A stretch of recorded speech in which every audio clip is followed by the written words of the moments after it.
là pour vous, mais toujours quelqu'un autour de vous qui dira que non, la richesse, là, n'est pas simple. Est-ce que toi-même, ta pauvreté est simple? C'est la question que vous devriez souvent vous poser. Oui, parce qu'avant de chercher toujours l'origine de l'argent des gens, regardez également l'origine de votre pauvreté. Oui, ça, il faut le dire aux uns et aux autres. Voilà. Alors, on reçoit à présent le docteur Larry dans le cadre de notre instant santé ce matin. Et aujourd'hui, avec vous, docteur Larry, nous allons parler de la gastro-entérine. Bienvenue sur le plateau de Cocoricorie. Bonjour, Miss Nono. Bonjour à tous ceux qui nous regardent ce matin. Toujours avec le sourire au coin de la lèvre, hein, comme ils vous dit quelque chose. Non, de part, quand vous parlez bien, ça me fait sourire. J'aime quand on parle bien. Ça, non, donc c'est assez évident. Il y a des gens autour de vous, même vous là. Ah ben ça c'est clair, ça m'a touché. Il est nutritionniste mieux que qui? Il est maso-kinésithérapeute mieux que qui? Ah ben ça c'est vrai, ça se dit déjà. Il a vendu quelqu'un autour de lui. Ah oui, l'homme en blanc. Voilà, pourquoi est-ce qu'il met toujours le blanc? Ça c'est vrai. Alors ce matin, on parle avec vous de la gastro-entérine. Ouais. Alors, c'est quoi la gastro-entérine donc? Ouais, il faut dire que c'est une infection ou encore une pathologie inflammatoire, bien évidemment, qui touche la paroi de l'estomac et de l'intestin. Donc ça crée une inflammation à ce niveau-là, au niveau de ces deux organes, qui est ce qu'on appelle gastro-entérique. Bien. Maintenant, comment savoir que l'on fait une gastro? Voilà. C'est-à-dire une inflammation au niveau de notre estomac. Justement, en ce qui concerne les symptômes, il faut dire coureurs. Nous commençons par la douleur au niveau de l'abdomen. Nous avons une diarrhée sanglante, bien évidemment. Quand je dis diarrhée sanglante, il faut dire que c'est une diarrhée qui n'est pas sur le point de s'arrêter là. Voilà, ça c'est important.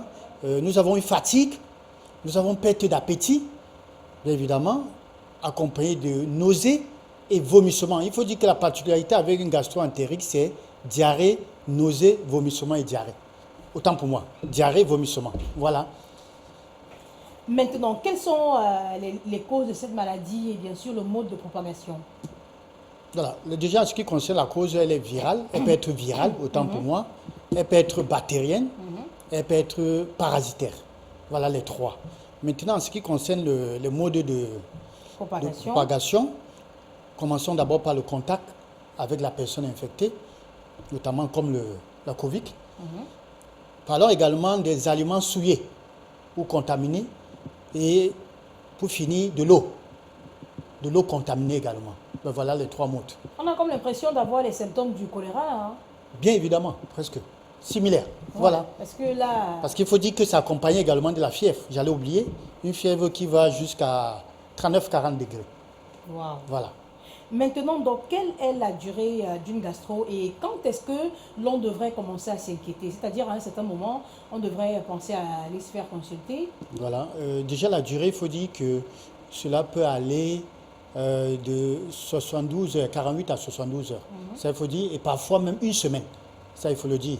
Ça va dépendre justement du terrain et du germe responsable. Si elle est virale, si elle est bactérienne, si elle est parasitaire. Mais maintenant, en ce qui concerne...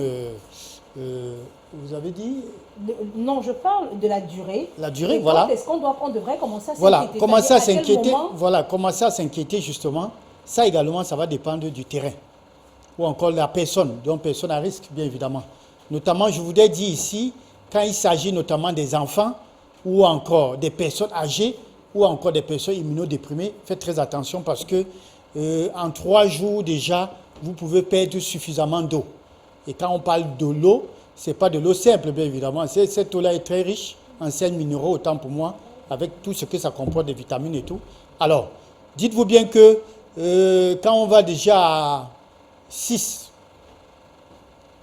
sels... Maintenant, est-ce que une personne qui a de la gastro est contagieuse? Donc, c'est-à-dire, est-ce que si autour de vous, à la maison, vous avez quelqu'un qui souffre de gastro-entérine, est-ce que cette personne... est susceptible de propager la maladie autour d'elle? Bien évidemment, surtout quand les symptômes perdurent.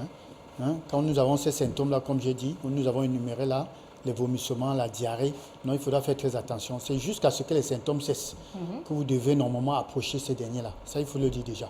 Vraiment, c'est contagieux. Autrement même d'ailleurs. Vous mettez la personne, vous créez une sorte d'isolement. Voilà, pour ne pas dire confinement, puisque c'est ce que nous vivons aujourd'hui. Voilà. Maintenant, quelle est la différence entre... Parce que tout à l'heure, j'ai parlé de choléra, mais je pense que j'ai volé les étapes. quelle est la différence entre une intoxication alimentaire et une gastro-entérine? Voilà. La seule différence se situe au niveau, bien évidemment, de la durée, comme nous avons dit. Mais il faut dire que quand vous faites une intoxication alimentaire, la douleur ou encore les symptômes surviennent quelques heures après que vous ayez consommé l'aliment contaminé. Contrairement à une gastro-entérique, normalement, la période d'incubation va à partir de 72 heures, c'est-à-dire vous pouvez bien manger quelque chose, un aliment contaminé ou bien boire de l'eau souillée. Dites-vous bien que ça ne serait pas là, peut-être 2 jours après, et ça commence. Et là, ça commence justement comme premier signe, c'est la diarrhée, accompagnée des douleurs. Donc une diarrhée sanglante là, purement, comme on dit, le langage le dit souvent, lolo, hein. Ça il faut le dire, qui a l'aspect de l'eau du riz. Voilà. Une diarrhée blanchâtre. Blanchâtre, très bien.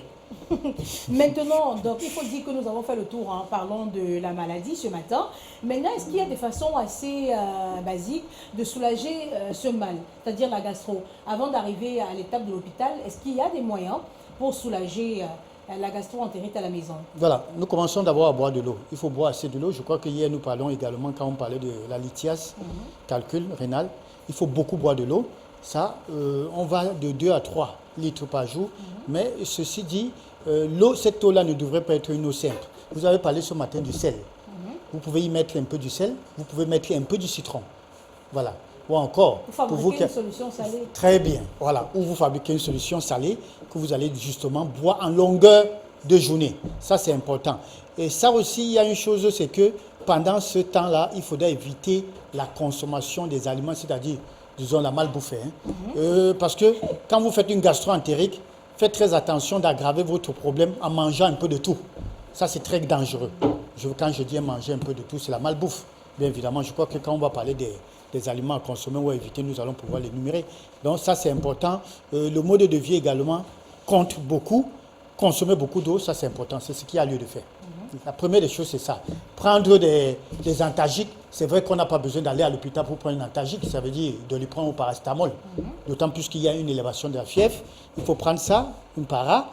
Il faut prendre également un antispasme pour les douleurs. Vous savez que ça accompagne des douleurs. Moi, je ne voudrais pas citer le médicament, mais je voudrais citer comme aliment ce qu'on appelle le curcuma, qui est propriété anti-inflammatoire. Vous pouvez saupoudrer dans l'aliment que vous devez manger pour pouvoir justement faire baisser l'inflammation au niveau de la paroi de l'estomac et de l'intestin. Voilà.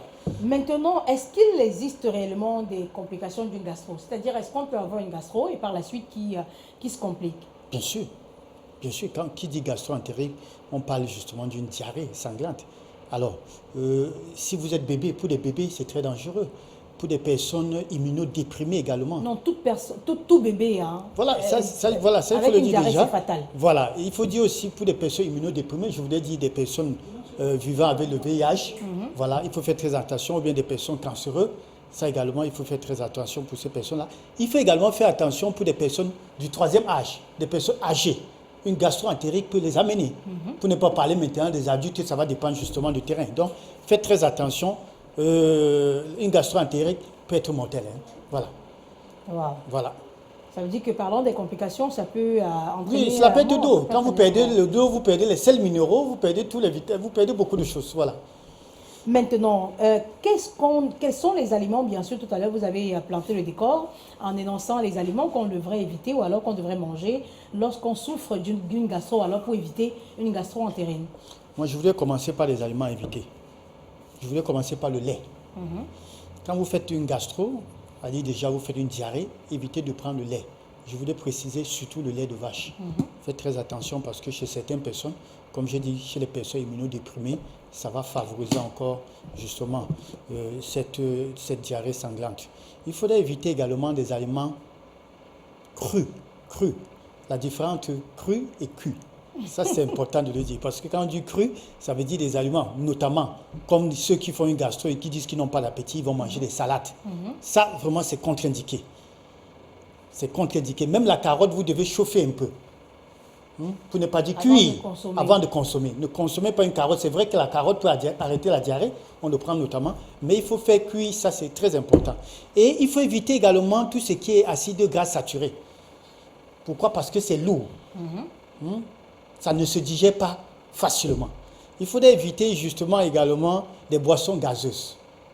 Parce qu'il y a des gens qui font la diarrhée et qui n'ont que le goût des choses sucrées. Ils disent que je n'ai pas l'appétit. Vous lui donnez une bouteille, 3 bouteilles, même 3 litres de jus. Ben voilà, il peut le consommer sans problème.